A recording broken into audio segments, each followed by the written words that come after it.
Good day, brothers and sisters, One Nation Tribal Alliance, friends and family near and far, across the pond and this side of the pond. I'd like to welcome you all back to Eve and I's Native Talk for the week of April, first week of April. Hey, yeah. So First week. today, again, we were coming up with all kinds of crazy topics, but I'll let Eve start out. Again, being a gentleman, I let ladies first. So there you go. Oh, miigwech, bonjour, everybody, and I am happy to be here today. It's beautiful out. I mean, it snowed yesterday. I was not expecting that. I mean, there was supposed to be like lots of snow, and I wasn't expecting any snow, so a little bit anyway. So, some of the things that I was like thinking about earlier was one of the things that we have in common, and one of the reasons why we ended up talking to each Connected. other and going into, right, we connected. And one of it was is that I was like about age 3 and I was living on a reservation in northern Minnesota and it was my mother's reservation. And we were at my uncle's house and he had pigs. So they had just had piglets and all the kids were out there and he had like this wooden fence and I remember climbing on it and trying to look over and my sister was there and she was about 6 years older than me. So she was about 9. And I remember it was like somebody called me. And I remember turning and looking and climbing down from the fence and walking in that direction. And my uncle lived like south of the lake, but the lake was like right behind his house. Like if you go about I'd say about 25 yards from the lake. And I walked and there was like a path that ran parallel to the lake that was like it was kind of grassy. And then you could walk up on like kind of like a sandy little knoll and then go onto the beach. And I wasn't allowed to go there by myself, but I went. And Naughty. um naughty, not listening.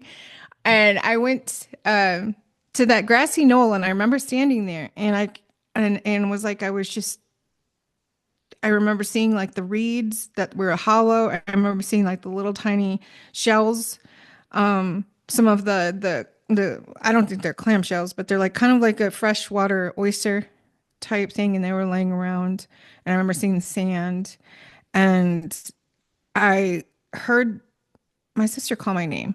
And I looked over to where she would have been coming out of, and it was like she wasn't there yet, but I could hear her calling me. And I turned back, and it was like I could see everything. I remember the sky, I remember the water, I remember everything. But it was like there was something that was there that wasn't there.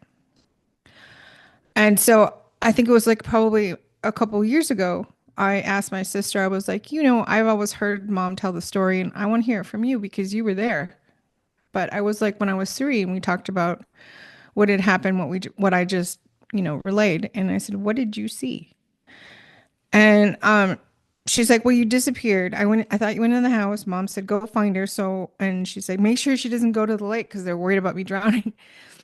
And she was calling for me and she walked back onto that path that ran parallel to the lake and she looks over to her right and I'm standing there and I'm looking at something. And so she comes up and she's kind of walking fast and she's like yelling my name and then she starts jogging, and she's like just about as I almost get there, she's like, "I noticed that there's a man standing there."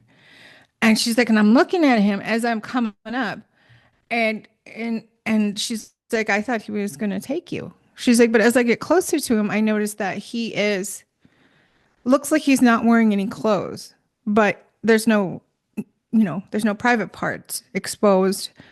And she's like, "As I got closer, I realized he was wearing like a kind of like a suit that was like really, very tight and to his skin, but it was very different, made out of different cloth."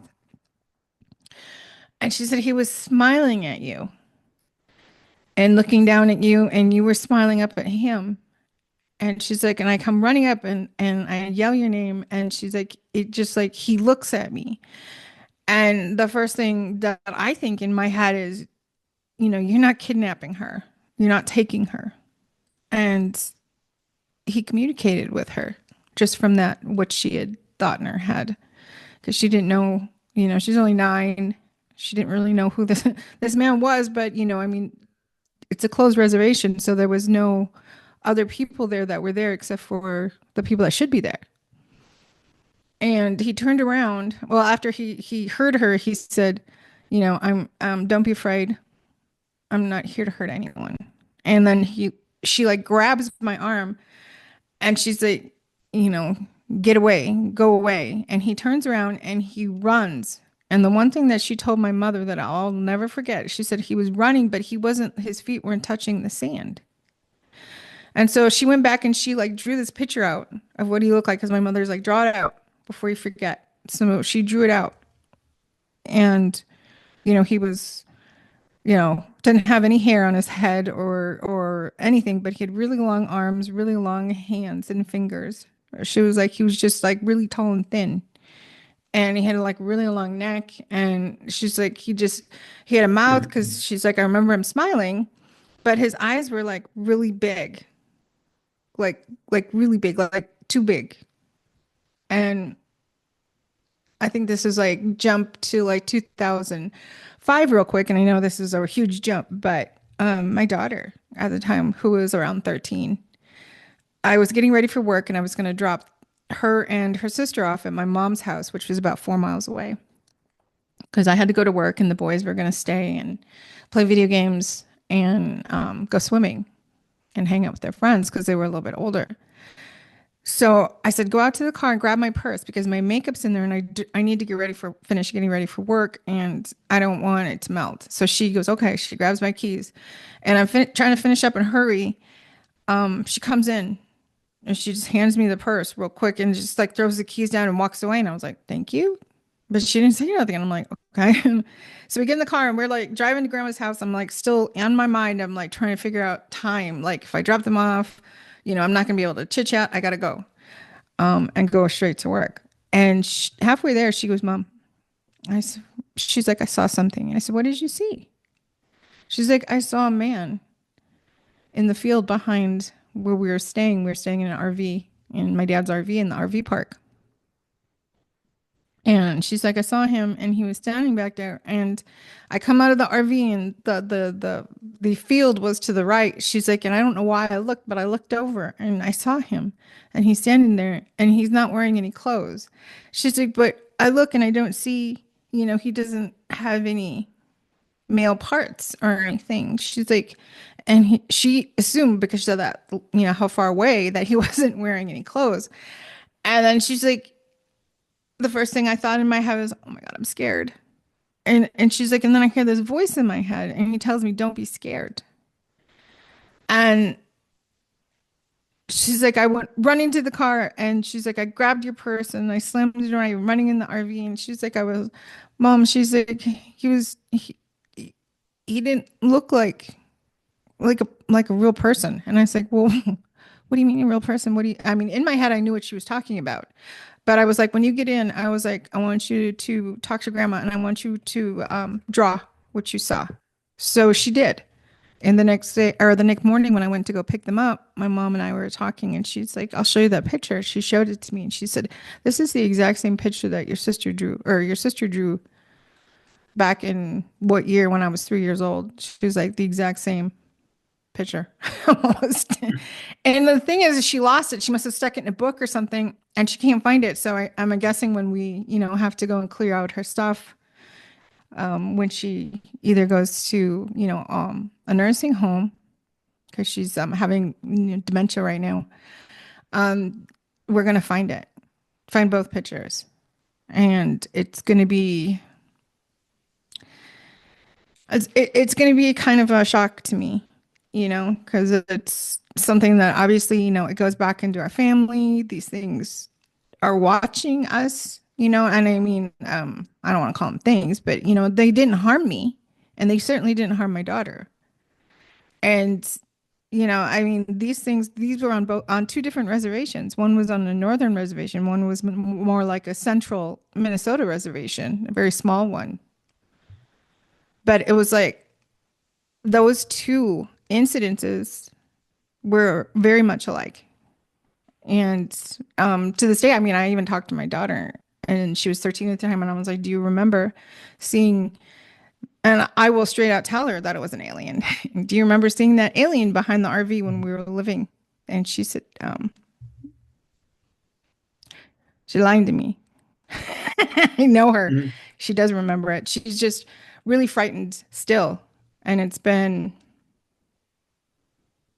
I'd say about 10 years, maybe more. It was 2004, so like 20 years ago. Mhm. So Wow. like some of the things that you were kind of telling me, you what we never really discussed the whole story. So I'm kind of interested to hear what you have to say. My experience with ETs, huh? Well, Yeah. I was about the same age. I was 30 years old. And, we were nut gatherers back home.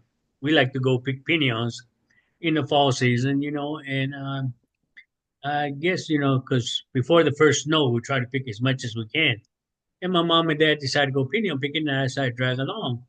So I jumped in and, we went, and I fell asleep in the back seat. And they just got out and went a little bit to the right, left of where the car was parked, left to the tree, and they went sat under the tree, and they started picking piñons. Well, I woke up and nobody's in the car, and I looked up and they opened the window, well, on my side because it was a hot day, and they opened the window on my side. So naturally, I climbed out of the window and slid down. I looked around and I didn't hear them. I didn't see them. So I wandered off into the woods, and I was gone for 2 weeks. Two Two weeks. weeks? 2 weeks out in the woods, and then the search and rescue, they followed my footprints, everything. I don't know how they were tracking me or whatever, but they had dogs and everything looking for me, and for 2 weeks they didn't find me, and they were still looking for me. And then about, I guess on the second week, my there was uh, a sheep herder that was near the mountain somewhere that heard me, heard me either playing around or whatever, and followed the noise to where I was at. And then he came up to me and says, "Hey, who are you? What's your name?" And I don't know if I told him my name or not, but he said, "Oh, you're the kid they're looking for. Let's go. I gotta take you home. They're looking for you." And so I said, "What?" I didn't say anything, but I just climbed on his back and he put me a piggyback ride and started carrying me, and he put his sheep up, and then he walked to Zuni. It was just about probably 5, 7 miles away, and he walked back to Zuni with me on his back. And about halfway there, we met up with the search and rescue crew, and they were going to try to take me away from him.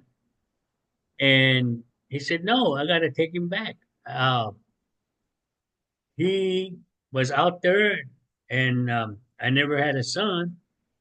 I had daughters, but I needed a son, and I don't have a son, so he's going to be my godson. I'm going to have to, since he came to me, I have to make sure that he's traditionally my godson.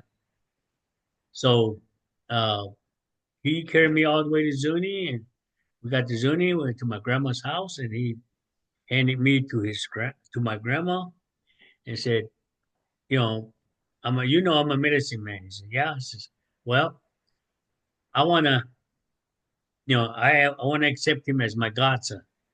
He came to me out in the middle of nowhere. I didn't know how to find him or anything, but he came to me. I said, "Okay." He said, "So now I want him to be my godson."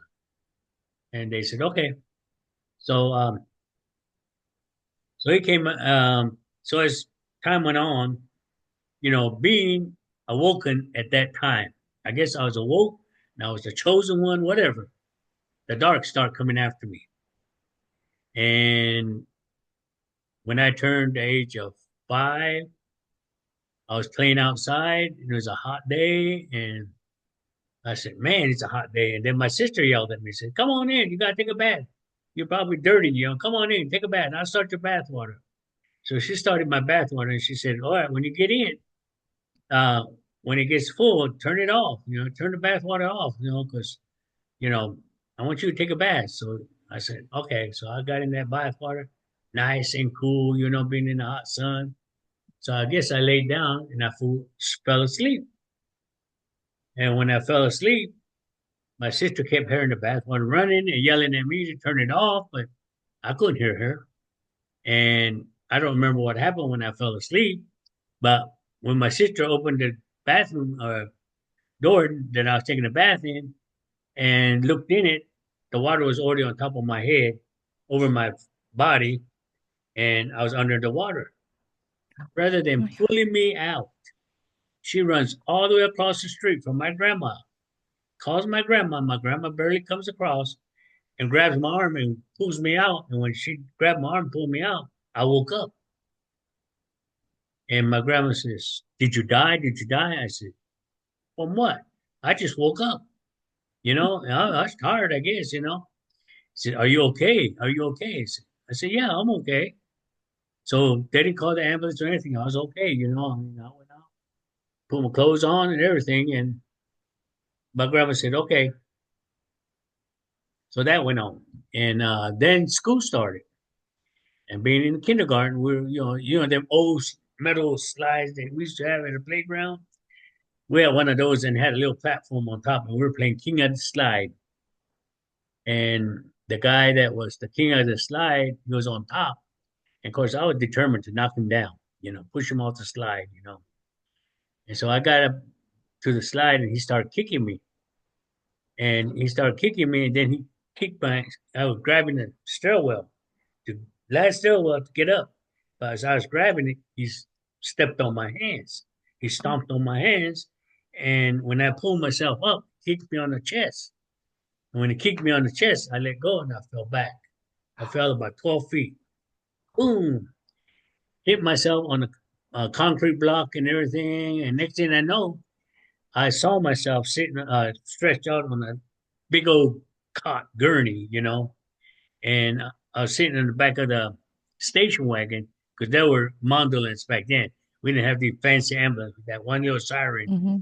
and nobody in the back but me strapped up. But I guess I was having an oddie body experience to where I was sitting on the corner of the thing, looking at myself, and the ambulance driver was just driving away to the hospital. Got to the hospital, they pulled me out of the gurney and everything. They took me to the emergency room and all that. And I remember exactly the the doctor looked at his clock or watch and said 3:24, time of death. Oh my gosh. I heard him say that, and I said, "What?"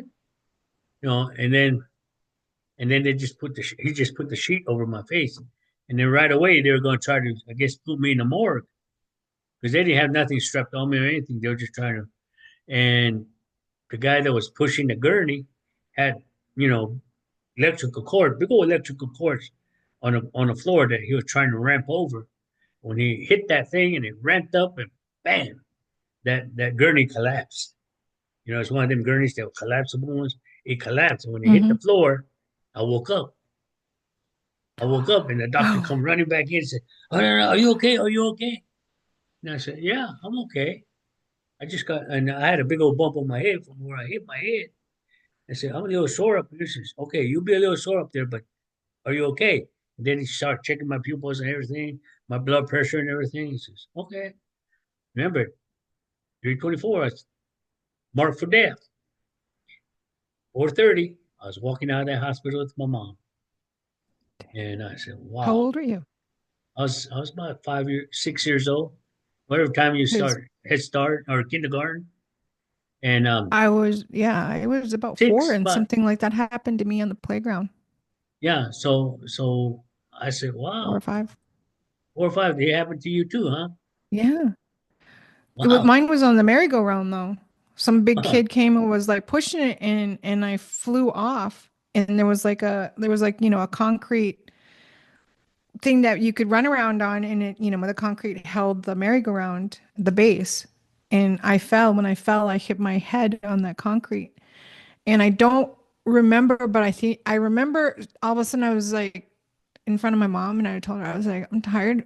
Can I go lay in the car and take a nap? And she was sitting there with some friends having a cigarette and she said, sure.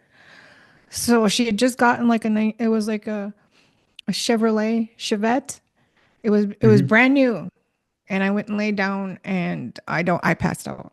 I don't remember anything. And when I came to, my mom was picking me up from the back seat, and when she picked me up, she saw that big blood stain. And I got taken to the doctor, and I think I had stitches, but I don't remember, but I have like this big huge cut on the back of my head, and I can feel the scar right now. Hmm. It's like right on that ridge. There's like that bone that sticks out. Yeah. Well, I got a bump right there on It's top of my weird. head, a big bump. I said, my pumpkin's out of shape, you know. And so My that's pumpkin. what happened. When I fell asleep, that's the second time now I died. And then the third time was when you know how they barbed wire fences are and everything. I running as fast as I could, run, got me. That's why I got a Oh no. scar right there, and it wrapped around me, choked me, and scars, Ouch. and all Oh that. no. And rather than, back then, waiting for an ambulance, my grandpa gets in the truck, and my grandma, she's got wire cutters, cut the wire off, them barbed wire cutters, and cut that barbed wire off. And my grandpa's driving me to the hospital. She's cutting the barbed wires off of me and everything because I have to go gash and put a rag on me, and I was taken over Oh. there. And then finally, after that ordeal, they told my godfather, it says, well, he's, you know, he's not going going to. He's died 3 times. And so my godfather says, well, I gotta take care of him. And at the age of 7, he says, I gotta tell my group we're gonna have to have him join and start training him before they take him. The darkies want to take him. And so I said, okay. So that's when I started my awakening training. And the first question that was asked of me was, who are you? Chopto. That's what they say. The elders asked me. And I said, well, Captain Hopi. I don't know why I said that, but that means I'm an infinite being. Mm-hmm. And because you had two choices you can answer. You can say, I'm awoken, meaning Ho'iyana, or Captain Hopi, meaning that I'm the infinite being. And I said, I'm I'm the infinite being rather than being awoke. And they said, well, you already awoke. That's why they're trying to get you. But you being an infinite being, we got to start training you. We got to share our knowledge with you. And that's when my training started. And, you know, I started studying. Everybody knows about Clifford Mahooty, the late Clifford Mahooty. You know, Mm-hmm. in a Zuni way, when I started my podcast and everything, I started being accused. You're telling about the religion, your religion, our religion. And I looked at him and I said, religion, that's not in my vocabulary. And Mm-hmm. so one day in a heated argument with one of the, I wasn't in a heated argument, but this person was. I mean, he looked at me and says, "Are you ought to be ashamed of yourself? You're a religious man, and you are selling a religious secret on podcasts and YouTube and everything." I said, "Let me whoa, let's stop. First of all, I'm not religious." You should see their jaw drop. They said, "I'm not religious." So they said, "Okay, I'm not Mm-hmm. religious, spiritual. I'm spiritual, and what I'm sharing is not religious stuff. Yeah, you all have your religion, but I'm not religious. I'm sorry to say this, but you should not be religious. You should be spiritual." So they said, okay, I understand. So from then on, being and watching the late Clifford Mahooty's videos, I realized he was talking a lot about his contacting with space beings because in Zuni we have a lot of societies and things that deals with the higher space beings, such as we have a galaxy fraternity, lodge, which is our oldest medicine group of people. They are the strongest, oldest medicine group of people. So we have that. We had a stargazer because before the the Spanish, encountering before the I just point blank, not being you know crazy or not being prejudiced, but with the white influence, the outside influence, we got a calendar. Before the calendar, our stargazer was our calendar because Zuni lives in a structural and functional society. Structuralism is we know, like right now, I know what's going on. Basically, what's going on in Zuni may not be to date, but I know what's going on. Like uh, this Saturday, we're going to have a fourth night or fifth night dance next to the last night dance. Since our winter solstice, we had to have six night dances, and we're on our fifth one, which is going to be on Saturday night. And Hmm. why six? Because we got six kivas. All kivas have to sponsor a night dance, and it's Zuni is self entertaining. So from winter solstice to now, we know there's night dances going on. Right after the night dances are done, we start preparing for our summer solstice summer rain dance. And then that happens usually end of June or July. Then the summer solstice rain dances. Summer solstice come into play. And then after summer solstice, harvest dancing, harvest season. And that stargazer will tell us, okay, we've had our last frost is going to be 2 weeks from now. So everybody in the village who's go out to their fields and start preparing their fields to start planting. Or if it's not going to be a bad frost, he can tell us, go ahead and start planting. It's going to be a light frost. So people will start planting, and Hmm. you know, little frost won't kill the plants. So people will plant. Then later on, they'll say, okay, we're going to have our first frost coming up. Start harvesting. And people go out there to their fields and start harvesting. And then he'll say, okay, our winter solstice is coming up. We're going to have it at this day, this time, da da da da. You know, and we didn't have Monday, Tuesday, Wednesday, or anything like that. We just say winter solstice is coming. And so the leaders will get together and says, okay, this is Stargazer Church. This is when the winter solstice is. Okay, we start our 10-day fast at this day. And in the middle of our 10-day fast comes the winter solstice. And then the winter solstice come, then we wait, wait 4 more days after that, then it becomes the new year for us. And he does it by watching the stars at night. Now, the Galaxy Fraternity has little beings on their shrines. I should have had, well, if you want to look at that Galaxy Fraternity shrine, you can look at under Hmm. Matilda Cox Stevenson's book of Zunis, 1901, 1903. And you can look up, put in Galaxy Fraternity, and it'll take you to that page. Or picture, you can put pictures of Zuni Galaxy Fraternity, and it comes out there. But it shows you two little beings on top of that shrine that's sitting up there. But anyway, we have all kinds of societies like that, and stargazer and all Hmm. this kind.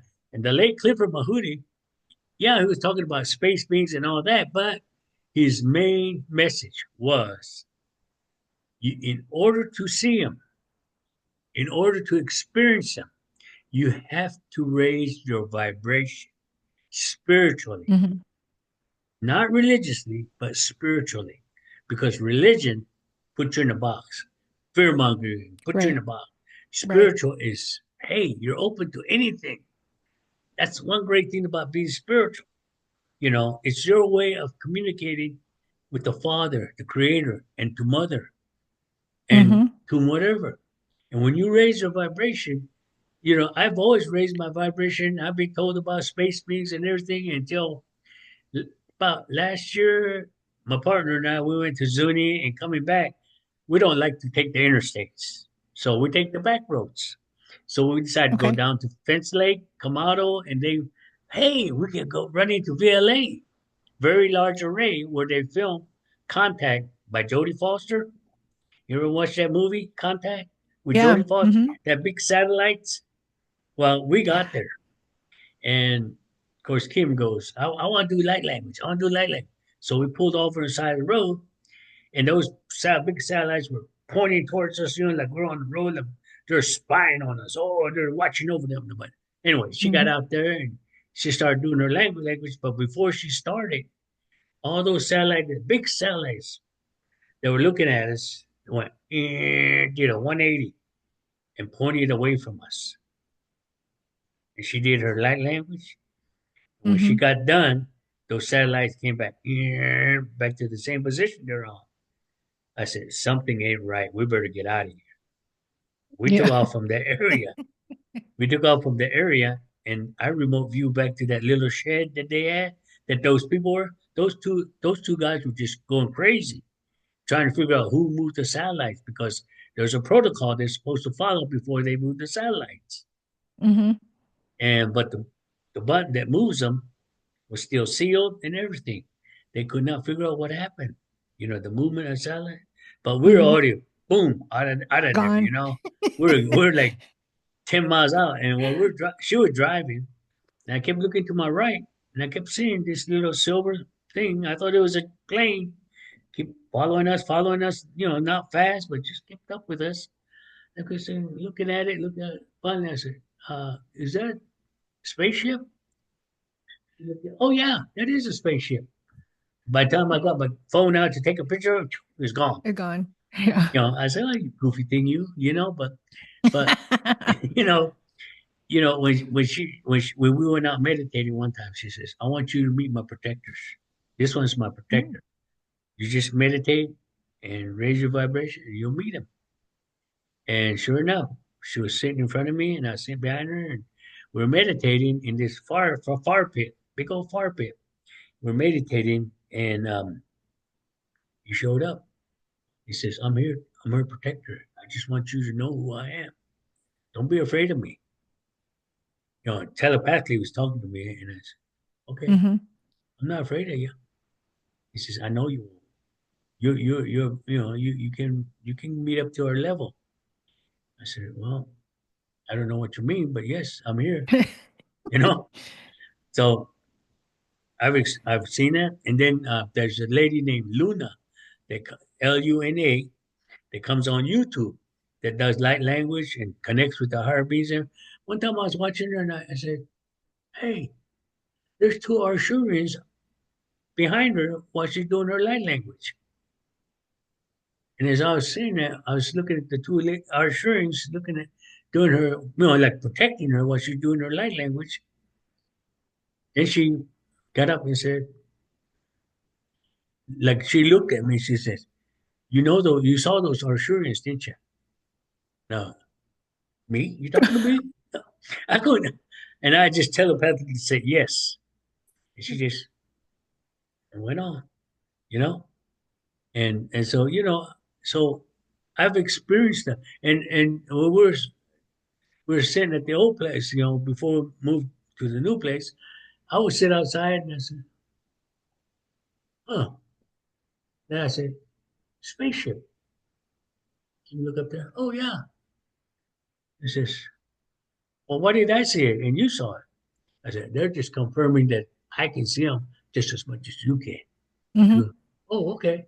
And, we don't get excited, but I mean, it's neat to experience it, Yeah. So, and then last year, I was going to, maybe it'll still work out one day, but I wanted to take people back home because and my nephew, we have some hieroglyphs that, you know, that are out there about space beings. And Zuni is about almost 7,000 above sea level. So you're that 7,000 up in space, I would say, up in the sky, I would say. But, when I you're like up up in there that space. close, yeah, when you're up there that high, you look at that sky at nighttime, you can see them. you can see them. Hmm. You can see satellites fly across. You can see the space beams, everything. Yeah. So maybe one day I'm gonna take a group of people out there, let them experience it, take them to the hieroglyphs, take them to the VLA, whole That swing. is interesting. What I would like to do about the thing that we talked about in July, um, this is kind of this what happened in June of 2021. I was out in Arizona and it was like somebody just kind of went ding, and hit me in the head and it was like, I have to do this healing. So I had to do this healing for the earth. So I did like this water blessing healing. Hmm. And I had all my protectors and like these angels and they were surrounding this pretty big, like almost like a bell jar of water. And we were just concentrating on it until it started to glow. And it was glowing brighter and brighter. And my medicine man was with me. And I was like, I went out to visit him because we've been friends since we were like teenagers. And I was like, we're going to go outside. I said, I had to put this. Do you have tobacco? He's like, yeah. So he handed me tobacco. And I had my little jar of water. And I said, leave your phone here. And he's like, okay. And he didn't know what I was doing, but he was interested. I could see he was watching everything that I was doing. And he was paying attention to it. He put his phone down. I had my phone down. And we walked outside. And I knew it. And then I didn't look up because I knew they were going to be there. But I walked out and I kind of glanced up and I could see these lights going on. And there were the whole sky was just filled with all these UFOs, UAPs, lights, orbs, everything. And he's like, "Do you see that?" He was in shock. I could hear it from his voice. Do you see that? And I was like, I knew that they were going to be there. And I was like, I just kind of smiled to myself. I was like, yeah, I see them. And and it was like really like we were like in Arizona, we were in like Safford. So we were like at the base of the mountain where they had that Yeah, Lucifer uh what is it? Where they look at the stars. yeah. Not a sanitarium. It's a Conservatory? Something like that. observatory. Observatory. Yes. And we were there. We were right at the base. I took pictures, and in some of the pictures you can see it up there on the picture. But we were like right there at the mountain. Like I could have just went about 2 blocks and start climbing the mountain. That's how close we were. And I was like, all these ships in the sky, they were there to witness this blessing. And I to this day, somebody asked me, how did you know to do that? I don't know. Like it wasn't like I read it anywhere. It wasn't like it just came to me. And it was like they were telling me how to do it. This is what you have to do. You get a glass, something see-through glass, no plastic, get a glass, fill it with water, and just pray over it. Call in all your helpers. I called them all in, and we just stood around that glass and we just meditated. And with my eyes closed, I could still see the glass, but then I started to see it glow and it got brighter and brighter and brighter and brighter to the point where I was like, okay, it's like it was taking, like, all I could see was bright with my eyes closed. So that's when I decided, well, I'm finished. And I was like, we're gonna go outside. And we put out tobacco and stuff after I got done praying and I poured the water into the ground. And then I had the tobacco and we started praying and he was standing behind me back to back. And he was like facing the moon and I was facing the conservatory or the observation where the mountain was.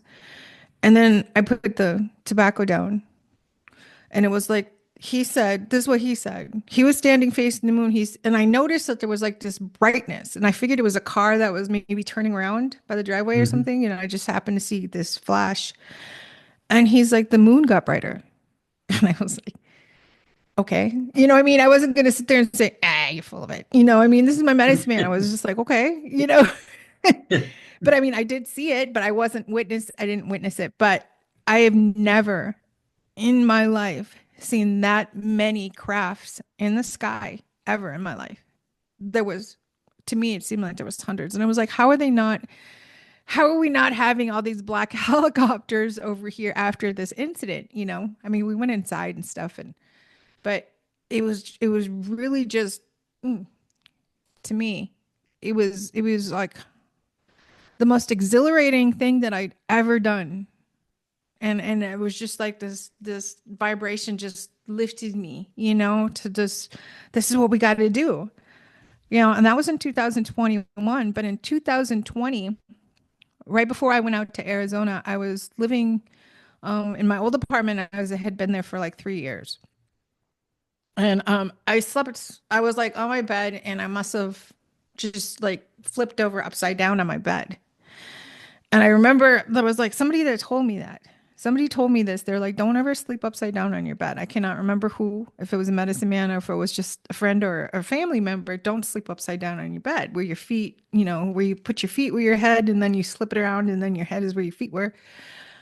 I'm laying there and I'm sleeping and it was like something woke me up. But I couldn't open my eyes and I couldn't move. And I was kind of like laying a little bit on my left side. So I'm looking, and there's the bathroom door right here. And then there's my bedroom door over here. And I could see this little alien guy. He was probably, well, everything in when I have my pineal gland, it's clear enough that I can see in the dark.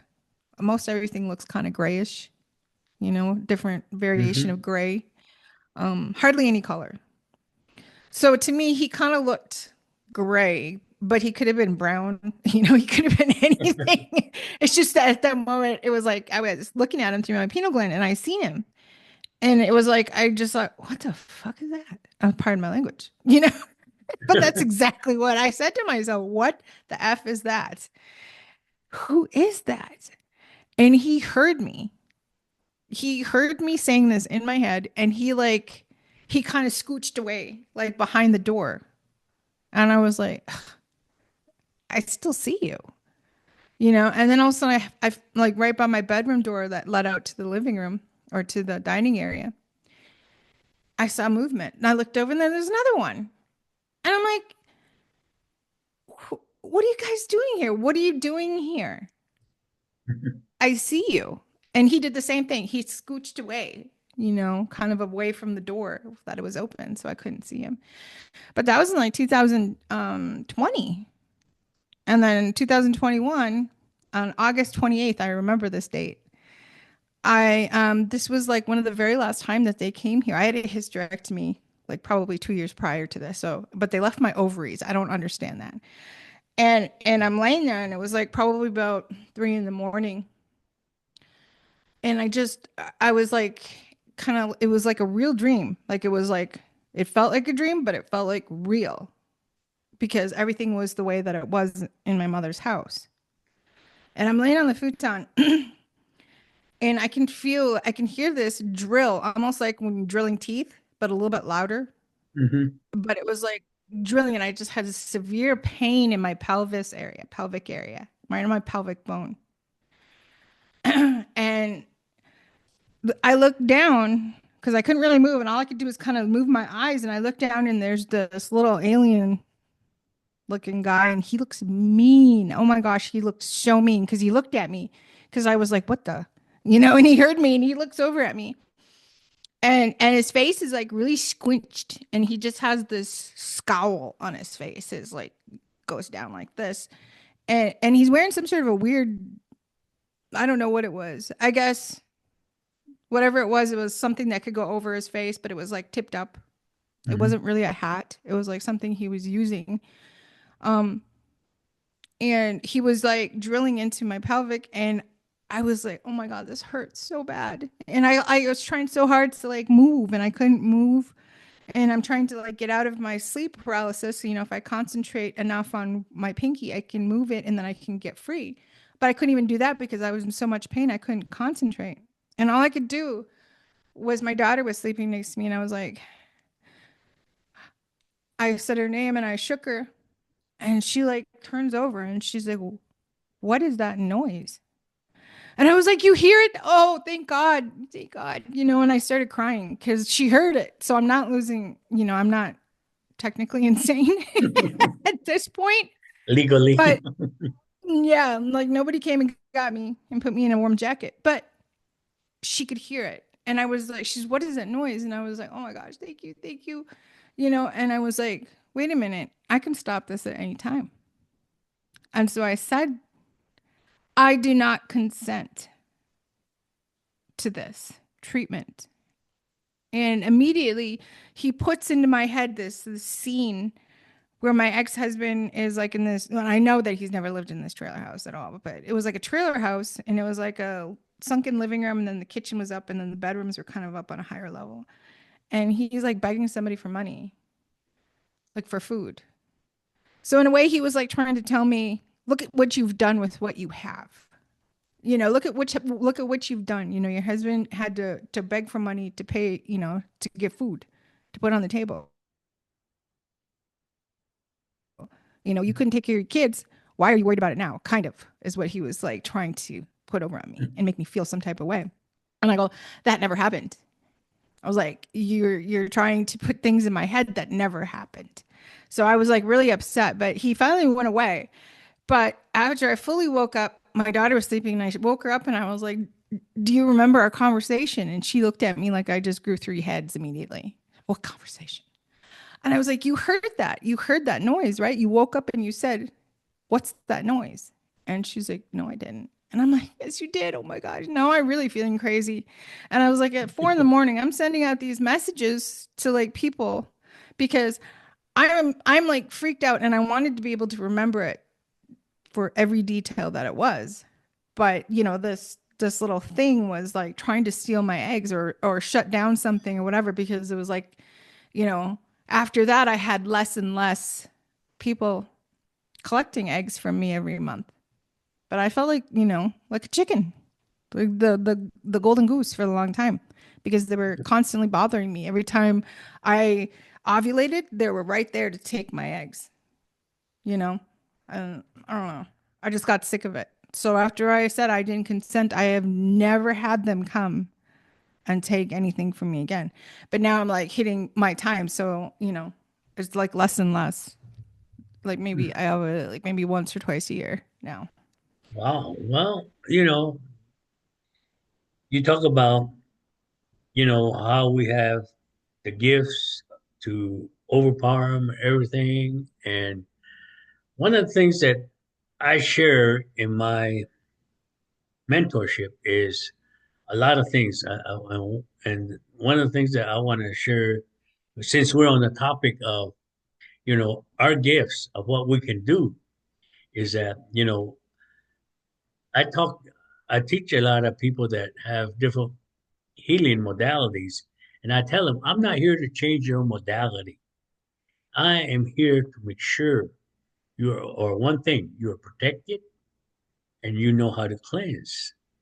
Because anytime you're healing people, you're dealing with the dark. So one of the things that I do is when I teach about how to raise your vibration from the first three earthly chakras, I talk about our seven conscious prayer level. I talk about the seven conscious level. I talk about the seven main chakras, and I talk about the seven alchemy, symbology in the medicine wheel. You know, starting out with South, Mother Earth, red, which is the chakra, red, root, and on the seven conscious level is survival, and on the prayer conscious, it's I am. And those things, I put it all together. Well, why is chakra and medicine wheel, red and root and Mother Earth and all this? Well, that's your connection. But when you connect, you have to be awoke to connect good. So, in a conscious level, survival. Usually, if you get the hell beat out of you, or you get sexually abused, you go through a big trauma. You wake up the next morning, and yeah, you're gonna be in pain. He goes, oh. That's normal for a lot of people. But if you wake up the next morning and says, hey, I survived, that's the very tip of an iceberg of you being awoken. You are starting to awake by saying, I survived. Hmm. I survived what I went through last night. I'm a fighter. I can do it now. I got a good friend of mine that says, one day I was getting beat up and there. I just decided enough of this pity party. So when my husband came after me, boy, I reared back and pow, I Mm-hmm. hit him like a man, and he fell back, and he did not want to get up. But ever after I had done that, he was afraid to attack me from there on. I said, "You woke up and you, yeah, yeah, you." And then people, when they survive of a very, like you say, our near death experience, we learn from that, and we awoken, and we get our message, and then we awaken to say, "Woo!" So when I was awoken at a young age, and I was like, boom, like a computer, gathering all this information that they're giving me. So when I teach it, I, you know, those that are really interested would last longer than those that are really just want to know. And Mm-hmm. those that are interested, I tell them, I said, when you get to the first, when you start connecting, how do you connect? How do you know you're connected? How do you feel? Because our Trinity is mind, body, and soul. How do we convince our mind that we're connected, our body that we're connected, or even our spirit? How do we know that it's connected? So, and then the next level is, not solar plex, but yeah, solar plex, which is, west on the medicine wheel, which is water, spirit, spirit. And Yes. in the conscious level is relationships. And in the seven prayer level, it's, you know, I feel. Well, when I teach about the I feel, how do you know? Well, I share with you then how I was taught to feel your spiritual consciousness and your physical consciousness. And that's where people start waking up. And I say, well, how do you know? Well, put your hands together like this. And when you do that, tighten up your gut. Do it. Open your hands like this. Open your hands, eat like this. Put it Like that. together like that, and tighten up your gut. Quick. Tighten. You feel that energy come out through your hands, palms? Yeah, it's making my fingers like tingle, Yeah, but I can feel it in like right here, right here, right here, right here. yeah. Your energy comes out right into Mm-hmm. energy. Well, when you're a healer, that's how you heal. Put it there. Put your energy in there. But before you can become a healer, in the relationships part, why is the relationship on conscious level so important on healing? Because you cannot heal if you have a hidden motion in the back of your head. You come to heal the person, you're all fired up, you're energized, you're charged up, you're ready to go heal. Then you look at the person and says, "Hey, wait a minute, he owed me $20 from 20 years ago." Well, that would just drop your energy. Right. And I tell them, I said, well, if he owed you 20 years ago and you lived 20 years without that $20, you don't need it, you know? And see that's the I feel part that I share. Now, the third one, you know, oh, I'm sorry. The second one in the chakra is the sacral. The third one is the solar plex. Solar plex is in the medicine world is north, which is energy. Energy is what? What raises your energy, your mind, your power, everything. When you do mind over matter, you're sacking yourself. I mean, when your energy, when your spirit is fired up and everything, just like yesterday, I was tired. We'd be moving. I've got this load, and you know, the best investment we made in moving is to buy this wagon, this beach wagon. It's a fold-up one. When you fold it up, just comes about a little bit of thing, but you stretch it out, becomes a regular wagon. Well, I can put the heavy stuff in there. And I learned that if you push it, you can guide it. So I push it. Rather than Nice. pulling it, I push it up the hill and park it up there, and then I unload it from the wagon to the car. That's how I take it, from the house to the car and all that. I was Mm-hmm. doing that, and packing and everything. I got tired. I was tired, and she said, "Man, and coming back, it was just about an hour away. we're driving, and my partner Kim looked up and says, "You don't have to unload everything. Just unload the groceries, and you know, you can unload the car tomorrow because, I don't want her to hurt her back." So I said, "Do not pick up anything. Hmm. I'll do all the picky, heavy lifting, and everything. Don't worry about it. These things are heavy. I'll do it." She says, "Well, you don't have to do it today. Just get the groceries and let's put the groceries up, and that'll be it. You could do about it tomorrow." And it was raining. And then I told my body, I said, "I know you're tired, but my spirit says, we're going to unload. We Yeah. are going to unload." So sure enough, I could open up little by little. I start unloading everything. Took the groceries in, big old pot plants. You know what I mean? Filled with big old plants sticking out, and all our dishes and everything. And they're heavy, but I picked them up, put them up, and all this kind of stuff. And you know, unloaded the car without Hmm. any problem because my spirit was willing, but my body was saying, "Rrr," but again, when you allow your spirit to control the body, you can do it. And this is mind over matter, which is the third chakra, which is the north on the medicine wheel. Mind over matter. And my partner, she went through a lot. She doing a lot of training of mind over matter.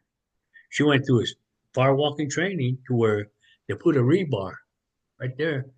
People come close with the rebar right there, and they bent that rebar. They put an arrow right there. Two people came, broke that arrow. She got a brick, and she's not that big. She's probably smaller than you are. Boom, broke that brick.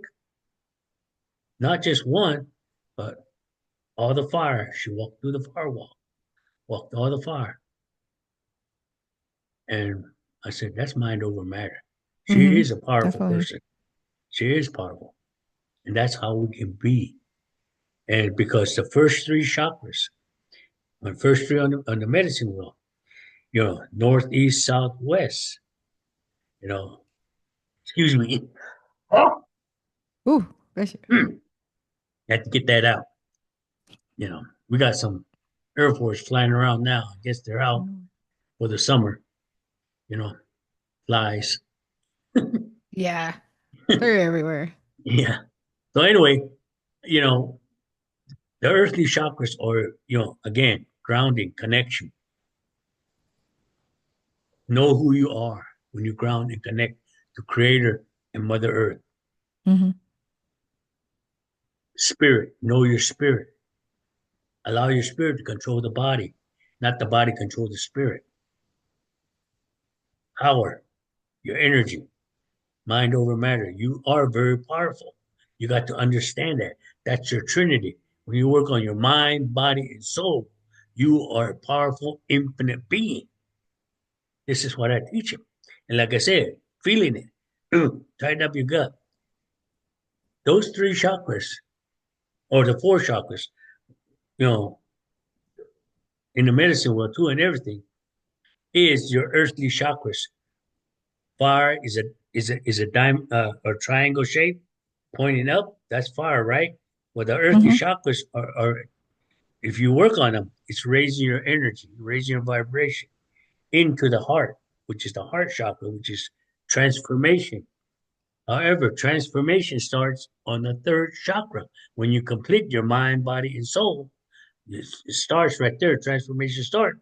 But when you get to the fourth, your heart chakra, which in a conscious level, it's I love, you know, and which is vibration in a chakra, you know, it's you are transformed when you can raise your vibration because the first three chakras are teaching you to go to the next three levels of chakra, which is 5, 6, 7 chakra, which is your throat, your pineal, and your crown chakras, which is your esoteric chakras,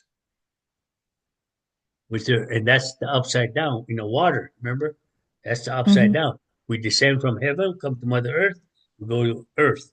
Well, we're on Earth, triangle. We raise our vibration to go to that chakra, then boom, we ascend back into the universe. So when you work on the esoteric chakras, your throat chakra, how powerful you are. When you start realizing how powerful your energy is and everything, what you learn from your bottom three chakras, that first chakra is going to teach you, you know, remote viewing and all this kind of stuff. And when this remote viewing starts happening, then you start going into other things. People say, "Oh, you my mind reader, mind reader." No, you don't have to be. You can start communicating telepathically. You know, dogs to animals to flies.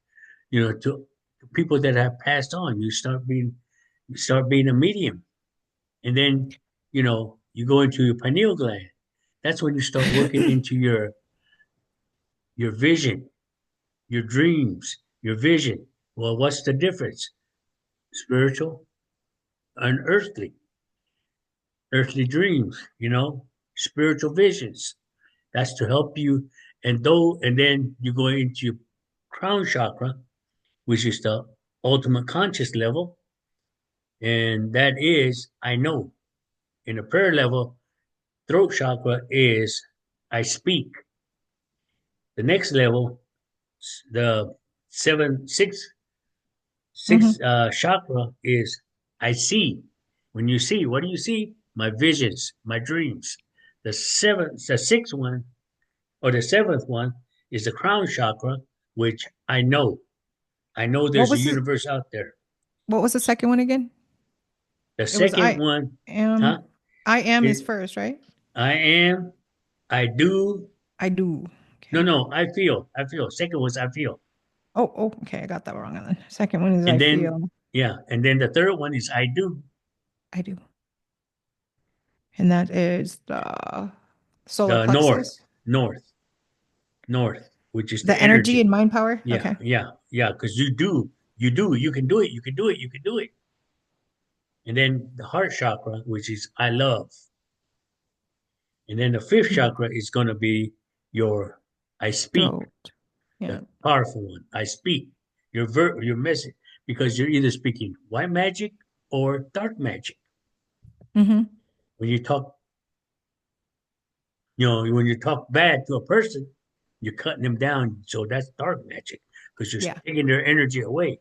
But if you praise them and say, "God, you look good. You look beautiful today, and you are wonderful," and all this, you're raising their vibration. You're speaking white magic. You're raising their vibration. And then you go into your vision, your third eye. I see. I dream. Well, a lot of people say, "Oh, I dream," whether it's good or bad dreams. Like you say, you're talking to yourself when you're in that sleep paralysis. If I could just wiggle my finger, I can wake myself up. If I can wake my Hmm. daughter up, I can wake. You're talking to yourself. So that's basically you know about the dream you control, because a lot of people ask them, oh, they come, I'm in a hybrid program and they're taking my eggs. And I said, well, did you say no? Did you tell them no? Or when they're trying to take your eggs, did you wake yourself up? No. I said, do it. Wake yourself up. You got control. Control it. And they, but, so all these, I go more in detail about it. But, Hmm. and then your conscious level, your pure conscious level. From there, remember, your earthly chakras is getting you to the esoteric chakras. And once you get to the esoteric chakra, then you go into the astral chakras, which is your 8, 9, 10, 11, 12, 13 chakras. Hmm. Hmm. Those all the way to the Buddha chakra, which is the ultimate chakra, which is the ultimate out there Christ consciousness. Yeah. You know, a lot of people say, "Well, I go out and astral travel and all this kind of stuff." I said, "That's fine and wonderful. That's fine. But who's taking care of the avatar while you're out there? The dark's everywhere. Comes It up is. to it's like leaving your car keys in a car, running, and you're out there lollygagging around, not watching your car. Somebody's going to take the car, drive off. Yeah. That's what You come back. my medicine man said about You the come astral travel. when you come back. Excuse me. Yeah, when you come back, you know, you got company. Would you realize it or not?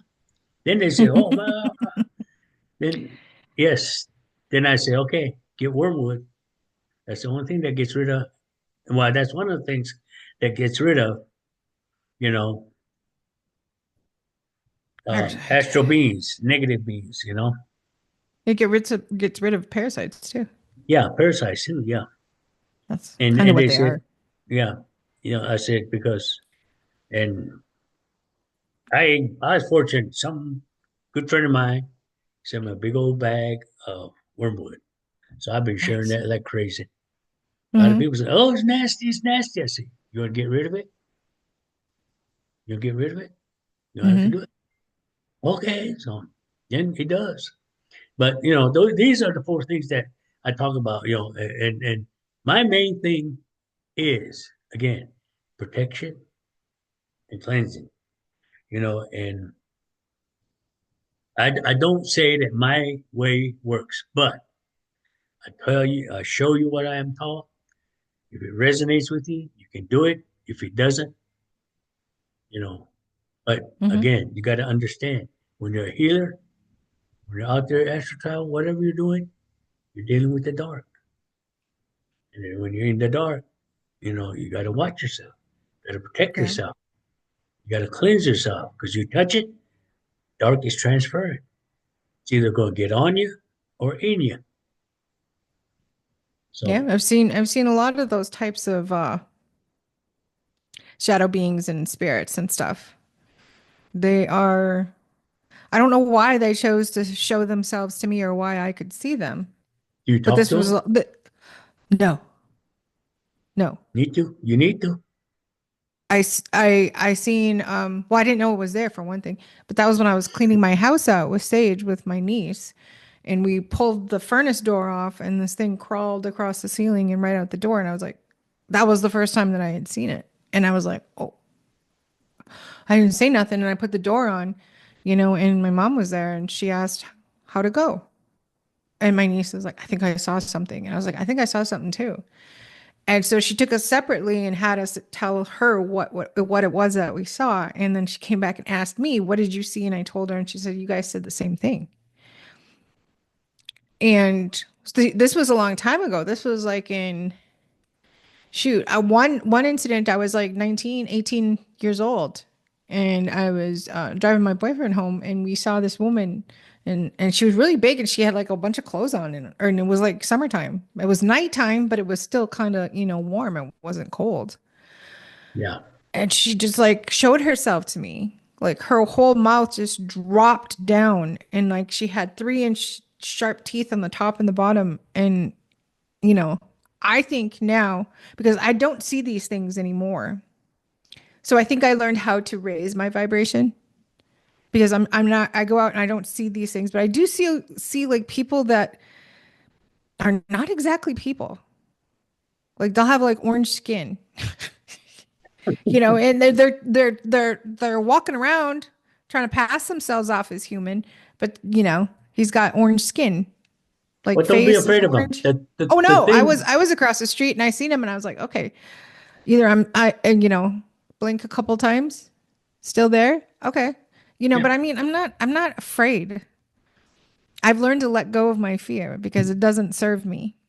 And I've stepped into my power, so I know exactly how powerful I am. So these dark things cannot hurt me, harm me, come at Yeah. me. They Yeah. tried. There was like Only this if wolfman type only what character. you allow is what I always say. Right. Only what you allow. And so, Right.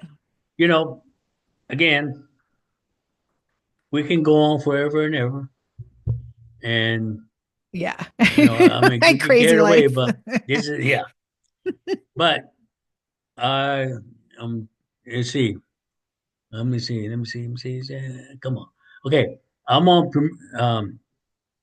Get ready to get this downloaded. Mhm. But let's go ahead. Tell them how to get a hold of you. You can get a hold of me on Facebook. I have a Facebook. It's Eve Howard.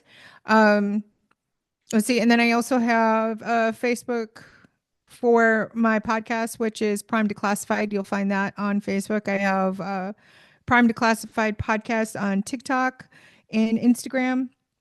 You can find me on Instagram, Evie Schmeevy, Evies, Schmievie. Ugh, that's so hard. Why did I do that to myself? But anyway, and you can also contact me by email. That's Eve Howard 21 at mail.com, not email. Otherwise, I won't get it. Just mail.com.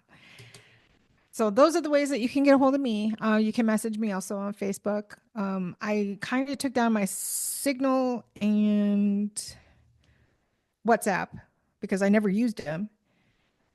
And I do have a Telegram. You can find me, and I do believe that is just Eve Howard. Yep, Eve Howard, and there'll be an AI picture of of me. I'll have feathers and everything else, so you can find it. All right. All right. Wow. Well, you're all over the place then. Well, I know. you can find me at One Nation Tribal Alliance, Greg Yawakia. And, we also have a website, which is healthy and harmonious lifestyle.com. And we do have some classes available on how to raise your vibration um, through chakras, which is taught by Kim and my partner. And I do have my raising your vibration using native alchemy on our webpage. So, and we have a special going on. Buy one, get the next one for $1. And I do have a mentorship program going on. I still have some slots available. So if you are really interested on our One Nation, I'm not One Nation Travel Alliance, but on our healthy and harmonious lifestyle.com website, you can go in there and look under mentorship on the upper right hand corner and click on it, and it guides yourself to signing up. And it's not that much. Yes, we charge, but it's not that much. It's $1.11. And I think that's equivalent to not even a cigarette. Cigarettes are so expensive nowadays, but Mm. it probably two bottles of Coke when we were kids. But Oh, empty bottles of Coke you can I get. remember when soda was 35 cents in the machine. I feel so Yeah. old. Oh, I forgot to mention too. Also, I do the healings. I'm a Reiki master, as well as I use a lot of shamanic healing. Rising Spirit Reiki. You can find Rising Spirit on Facebook. You can find it on Instagram. So contact me. That's the best way to do it, or else email me. So Okay. Well, I you hope you have a wonderful day, and thank you again. We enjoyed it. We got carried away. It's a little longer than normal, but I'm gonna premiere this again, and we'll be on chatting with y'all. Y'all have a wonderful day, and we love you. Have a great love day. you. Bye. Bye bye.